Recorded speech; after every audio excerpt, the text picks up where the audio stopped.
আসসালামু আলাইকুম, স্বাগত জানাচ্ছি আরটিভির সন্ধ্যা সংবাদে। আপনাদের সাথে আছি আমরা দুজন, আমি পারভিন মিতু এবং একই সাথে রয়েছে আমি নুসরাত সুজানা। পিলখানার ঘটনা সার্বভৌমত্বকে নস্যাৎ করার অপপ্রয়াস আখ্যা দিয়ে প্রধানমন্ত্রী তারেক রহমান বলেন, সরকার জাতীয় নিরাপত্তা কাঠামোকে আরও শক্তিশালী করবে। বিকেলে সেনানিবাসে আর্মি মাল্টিপারপাস হলে জাতীয় শহীদ সেনা দিবস উপলক্ষে আয়োজিত মতবিনিময় সভায় কথা বলেন তিনি। সরকার শহীদদের স্মৃতি অম্লান করে রাখতে সবকিছু করবে বলে জানান প্রধানমন্ত্রী। খান আলামিনের রিপোর্টে থাকছে বিস্তারিত।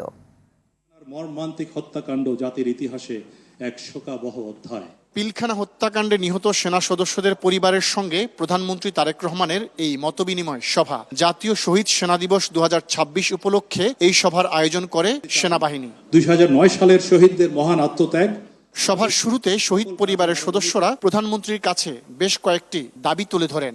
আমরা শহীদ মেজর সালে বলি, শহীদ এক্স, শহীদ ওয়াই বলি, নিজের পরিচয়ও দেই শহীদ মেজর সালের মিসেস বলি, বাট শহীদ হিসেবে গ্যাজেট আকারে ওনাদের নামটা এখনো আসেনি।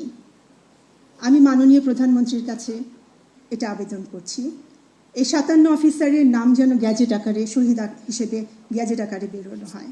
যে 95% কাজ শেষ, কেবলমাত্র 5% এই রিপোর্টের সকলকে যেন বিচারের আওতায় নিয়ে আসা হয়। প্রধানমন্ত্রী তারেক রহমান রক্তাক্ত ও বেদনাবিধুর অধ্যায় হিসেবে আখ্যায়িত করেন এই দিনটিকে। বলেন, এই ঘটনা জাতির জীবনে গভীর ক্ষত সৃষ্টি করেছে। সরকার শহীদদের স্মৃতিকে অম্লান করে রাখতে সব ধরনের পদক্ষেপ গ্রহণ করার কথা জানান প্রধানমন্ত্রী।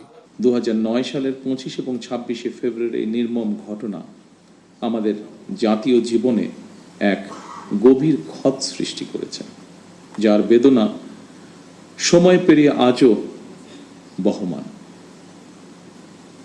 দীর্ঘ 17 বছর পরে শহীদদের স্মৃতি বিজড়িত এই প্রাঙ্গণে আজ আমার কণ্ঠ কিছুটা স্বাভাবিকভাবে ভারী হয়ে উঠছে।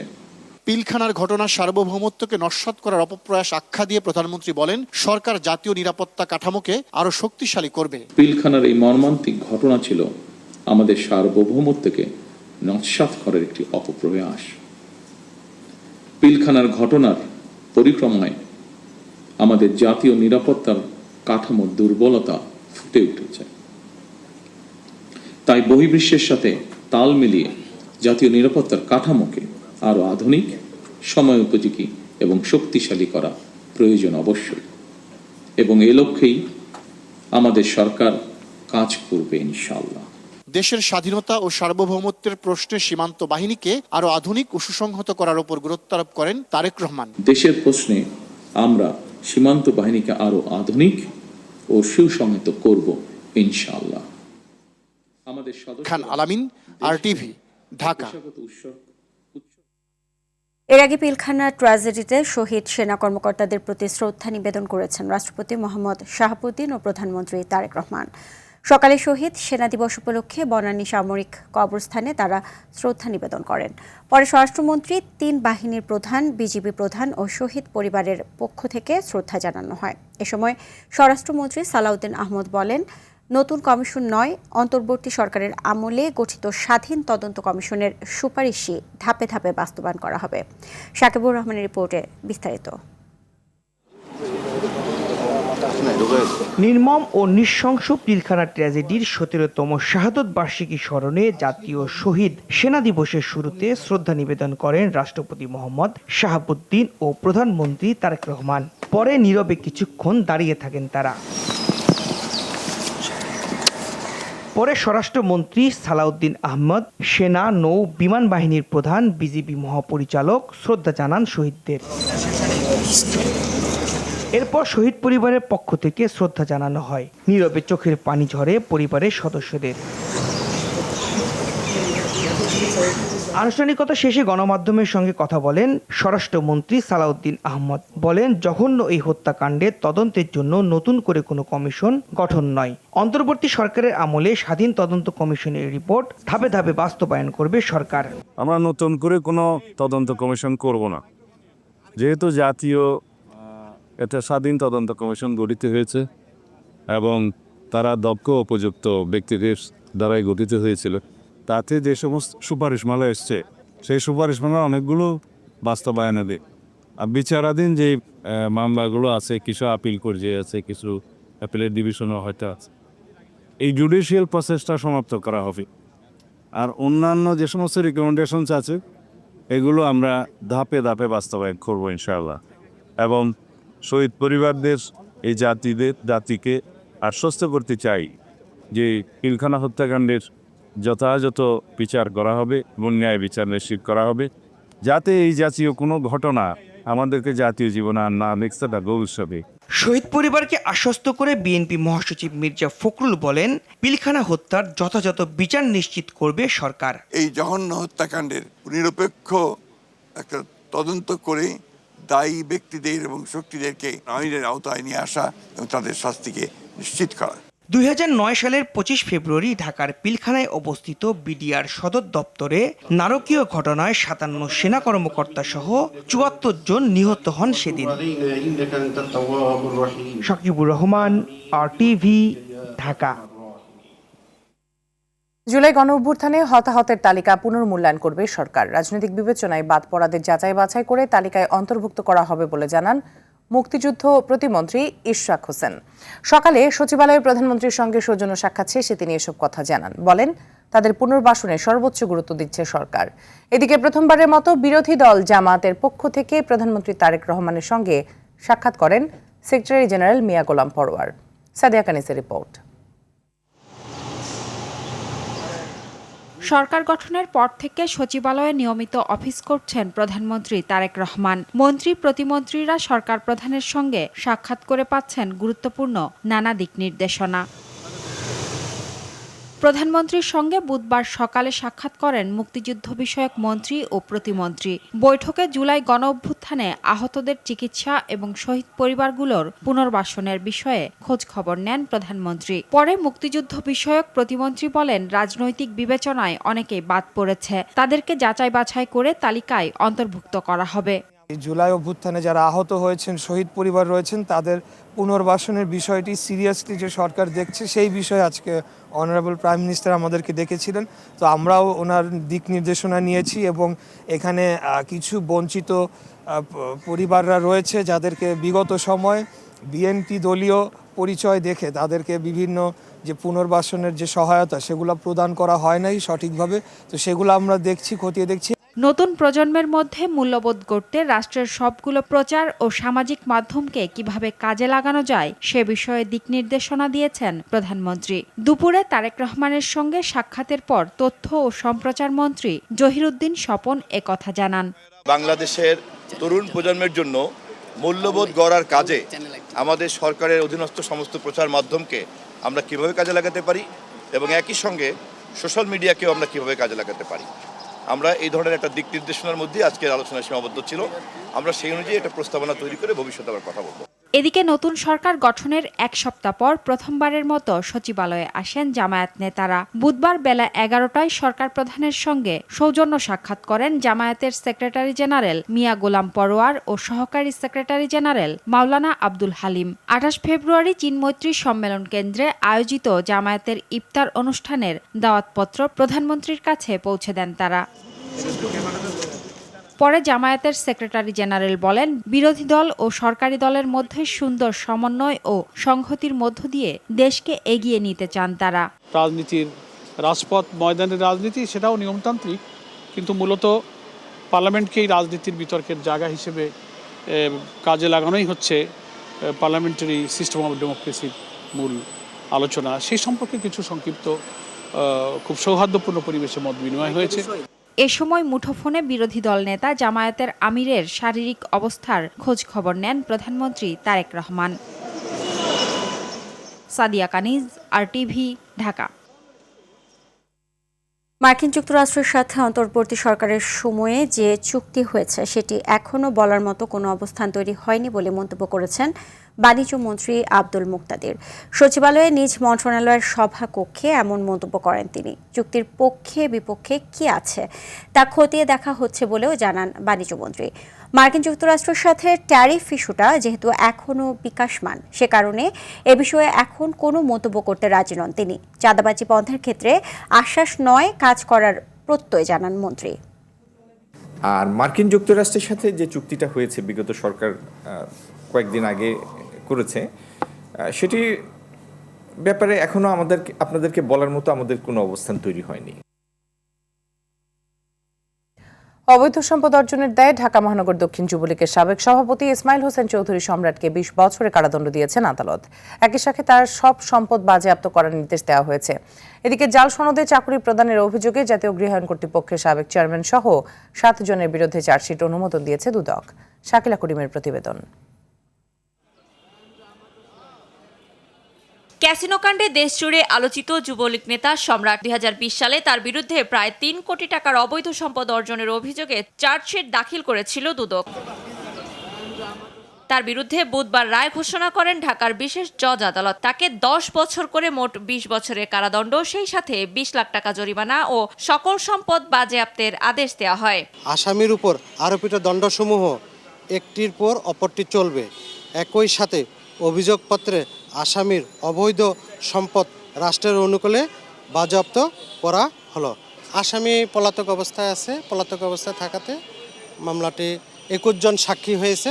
এদিকে জালিয়াতির আরেক ঘটনায় জাতীয় গৃহায়ণ কর্তৃপক্ষের সাবেক চেয়ারম্যান আক্তারুজ্জামান সহ 7 জনের বিরুদ্ধে চার্জশিট অনুমোদন দিয়েছে কমিশন। অভিযোগ রয়েছে, জাল সনদের মাধ্যমে দেলোয়ার হোসেন নামে এক ব্যক্তিকে 20 বছর ধরে চাকরি করার সুযোগ দিয়েছিলেন তারা। জাল সার্টিফিকেট দিয়ে চাকরি করেছেন।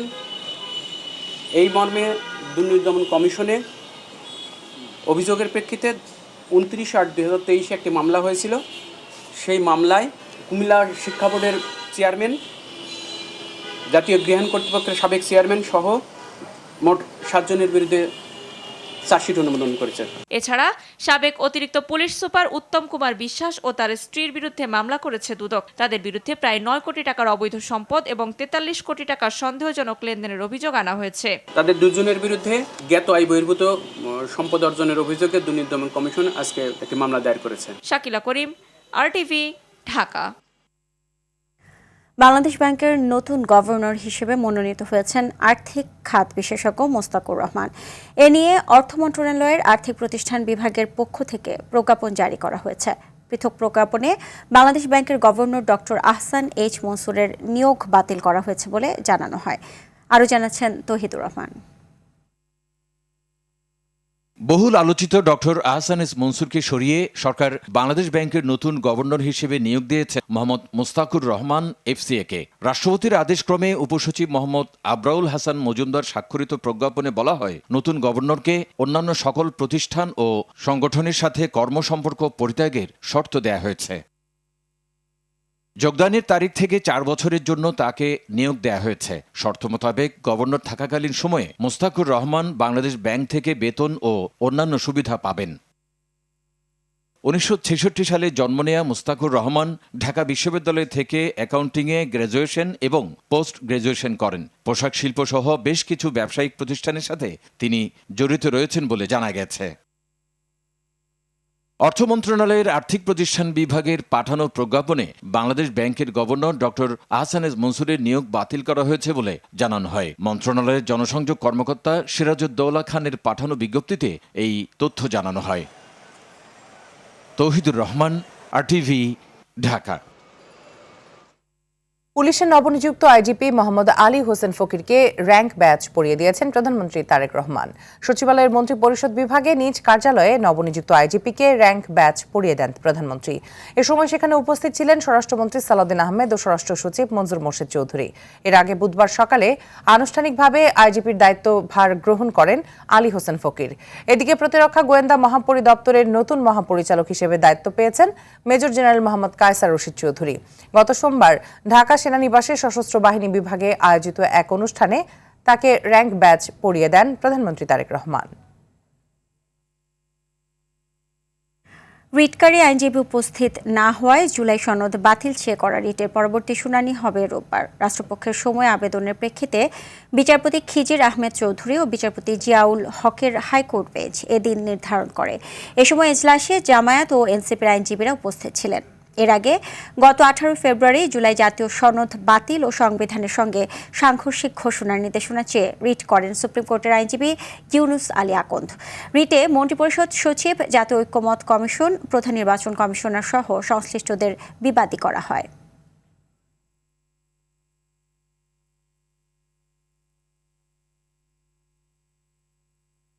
ধর্মীয় অনুভূতিতে আঘাত হানবে এমন বই যাতে না ওঠে সেদিকে নজর থাকবে বলে জানিয়েছে ডিএমপি। সকালে অমর ২১ বইমেলার নিরাপত্তা ব্যবস্থা পরিদর্শনে এসে এসব কথা বলেন ডিএমপির অতিরিক্ত কমিশনার মোহাম্মদ সারওয়ার। মেলায় নাশকতার কোনো শঙ্কা নেই জানিয়ে বলেন, নিরাপত্তা নিশ্চিতে সর্বোচ্চ ব্যবস্থা নেওয়া হয়েছে। এদিকে রাত পোহালে বইমেলা শুরু হলেও এখনও প্রস্তুত হয়নি বেশিরভাগ স্টল। দীপ্তচন্দ্র পালকে সাথে নিয়ে আরও জানাচ্ছেন আব্দুর রহিম। বহুমাত্রিক বাংলাদেশ প্রতিপাদ্যকে সামনে রেখে বৃহস্পতিবার শুরু হচ্ছে এবারের বইমেলা। প্রধানমন্ত্রী তারেক রহমান বেলা ২টায় বইমেলার উদ্বোধন করবেন। উদ্বোধন অনুষ্ঠানে তিনি বাংলা একাডেমি সাহিত্য পুরস্কার ২০২৫ প্রদান করবেন। বৃহস্পতিবার উদ্বোধন হলেও বুধবার দুপুর পর্যন্ত মেলা ঘুরে দেখা গেছে বেশিরভাগ স্টলের কাজ শেষ হয়নি। জোরে সোরে চলছে শেষ মুহূর্তের প্রস্তুতি। সকালে মেলার আইন শৃঙ্খলা পরিস্থিতি দেখতে আসেন ডিএমপির ঊর্ধ্বতন কর্মকর্তারা। এরপর জানানো হয় প্রবেশ ও বাহিরপথে পর্যাপ্ত সংখ্যক আর্চওয়ের ব্যবস্থা থাকবে। মেলায় নিশ্ছিদ্র নিরাপত্তার জন্য এলাকা জুড়ে পর্যাপ্ত সিসিটিভি ক্যামেরার ব্যবস্থা করা হয়েছে। বইমেলায় বাংলা একাডেমি ও সরহদ্দি উদ্যান গেট কেন্দ্রিক এবং আভ্যন্তরীণ কয়েক স্তরের নিরাপত্তা ব্যবস্থা থাকবে। ইউনিফর্ম পুলিশের পাশাপাশি সাদা পোশাকে পুলিশের বিশেষ টিম মোতায়েন থাকবে।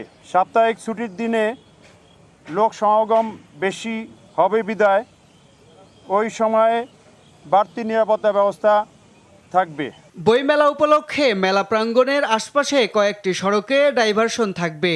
বইমেলা কেন্দ্রিক বিভিন্ন প্রবেশ পথে নিরাপত্তা ব্যারিকেড স্থাপন করা হবে।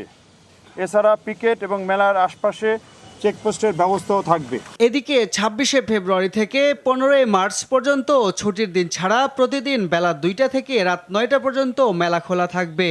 ছুটির দিন বইমেলা চলবে বেলা ১১টা থেকে রাত ৯টা পর্যন্ত। আব্দুর রহিম, RTV, ঢাকা। বিচার চলাকালীন বরিশালে আদালতের এজলাসে ঢুকে ভাঙচুর ও বিচারককে হেনস্থার নিন্দা জানিয়ে মানববন্ধন করেছে সুপ্রিম কোর্ট সম্মিলিত আইনজীবী সমন্বয় পরিষদ। দুপুরে সুপ্রিম কোর্ট বার অ্যাসোসিয়েশনের সামনে এই প্রতিবাদ সমাবেশের আয়োজন করে আইনজীবী সংগঠনটি।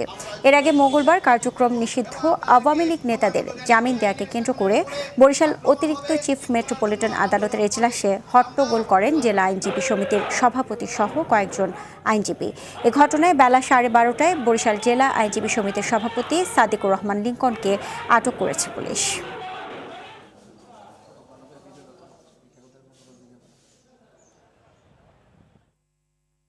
প্রতি বছর ভর্তি ফি নেওয়া যাবে না। আদালতের এমন আদেশ অমান্য করে কিংবা ভিন্ন উপায়ে কোনো প্রতিষ্ঠানের বিরুদ্ধে এ সংক্রান্ত প্রমাণ পাওয়া গেলে তাৎক্ষণিক ব্যবস্থা নেওয়ার কথা জানিয়েছেন শিক্ষামন্ত্রী আ.ন.ম এহসানুল হক মিলন। দুপুরে সচিবালয়ে বৃত্তির ফল ঘোষণা শেষে তিনি কথা বলেন 7 কলেজের বিষয়ে অন্তর্বর্তী সরকার তড়িঘড়ি করেছে কিনা একটি কমিটি করে সেটা পর্যালোচনায় আনা হচ্ছে। এছাড়া গত বছর বন্ধ থাকা 5ম শ্রেণীর বৃত্তি পরীক্ষা এ বছর এপ্রিলের মধ্যে অনুষ্ঠিত হবে বলেও জানান শিক্ষামন্ত্রী। এমপিও তারা তড়িঘড়ি করে স্ক্রুটিনাইজ করেছে, ডিসিশন দেয়নি, অত এটা পার হয়ে যায়নি। এটা আমাদের হাতে আছে। তাহলে আপনাদের যে কোশ্চেনগুলো এই উত্তর দেওয়ার সুযোগ আমাদের আছে। আমরা আবারও দেখি, আমরা পলিসি ফিক্স করি। তারপরে এটা 7 কলেজ তড়িঘড়ি করেছে কি করেনি, এটা আমরা আবার একটা কমিটি করে এটাকে আমরা আবার পর্যালোচনায় আনতেছি।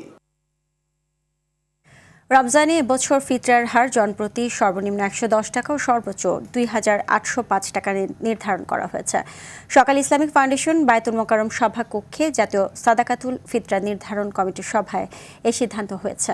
সভা শেষে জাতীয় ফিতরা নির্ধারণ কমিটির সদস্য সচিব ডক্টর মোহাম্মদ হারুনুর রশিদ জানান, ইসলামী শরিয়াহ মতে আটা, জব, কিশমিশ, খেজুর, পনির ইত্যাদি পণ্যগুলোর যে কোনো একটি দিয়ে ফিতরা দেওয়া যায়। নিজ নিজ সামর্থ্য অনুযায়ী এই পণ্যগুলোর যে কোনো একটি পণ্য বা এর বাজার মূল্য দিয়ে ফিতরা আদায় করতে পারবেন।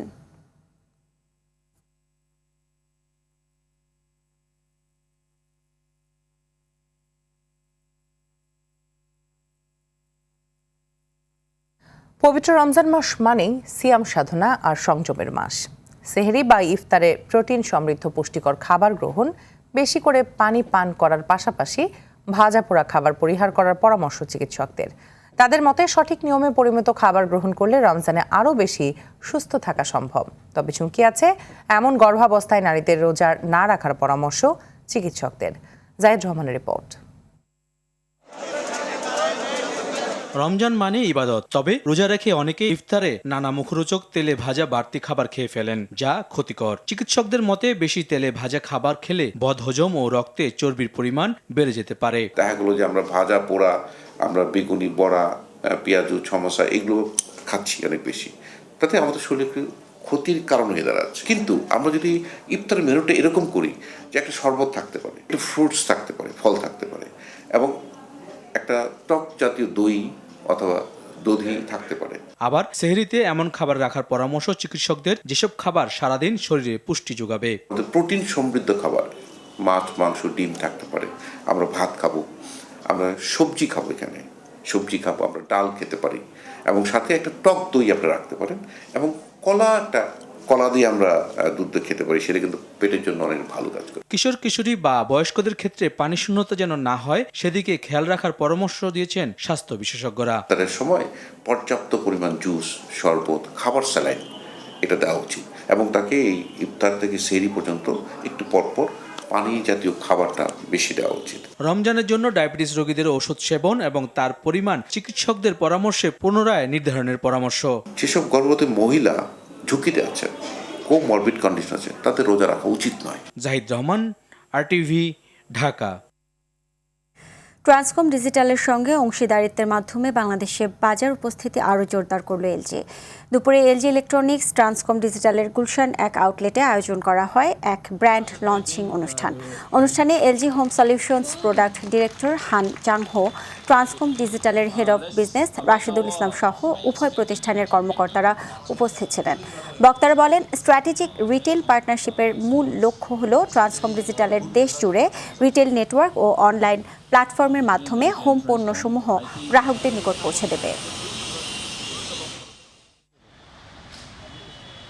নির্বাচনের প্রতিশ্রুতি বাস্তবায়নের অংশ হিসেবে ইমাম মুয়াজ্জিমদের সম্মানী ভাতা দেবে সরকার। তবে এই সম্মানী কত টাকা হবে তা এখনো নির্ধারণ করা হয়নি। তবে ঈদের আগেই কয়েকটি এলাকায় এই কার্যক্রম শুরু করবে বলে সরকারের পক্ষ থেকে জানানো হয়েছে। শনিবার মন্ত্রিসভার বৈঠকের পর এই সিদ্ধান্তের কথা জানিয়েছেন প্রধানমন্ত্রীর শিক্ষা, বৈদেশিক কর্মসংস্থান ও তথ্য প্রযুক্তি মন্ত্রণালয়ের উপদেষ্টা মাহাদি আমিন। বলেন, বিভিন্ন মসজিদের সম্মানিত খতিব সাহেব, ইমাম, মুয়াজ্জিম সহ অন্যান্য ধর্মের যারা রয়েছেন সেই সব ধর্মগুরুদের জন্য মাসিক সম্মানী ও উৎসব ভাতা প্রদান করা হবে।